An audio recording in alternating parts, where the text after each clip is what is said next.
sinagot ni House Speaker Martin Romualdez ang mga tirada ni dating Pangulong Rodrigo Duterte.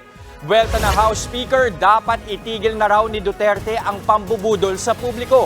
Dahil si Duterte nga raw ang unang nagsulong noon ng tsa-tsa habang nangangampanya.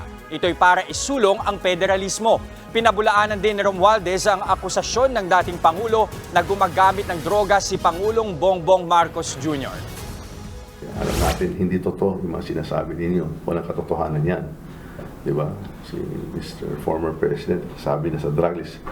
Na-check natin, never, si President Ferdinand R. Marcos ay nailagay sa drug list. Kaya, hindi ko lang kung nag-i-story ka na naman. Tigilan mo na yung budol-budol galing sa Davao. Mga kapatid, Jess De Los Santos po, huwag magpahuli sa mga umaaksyong balita at napapanahong issue sa bansa. Para sa mas malawak na balitaan, mag-subscribe at mag-follow sa social media pages ng News 5.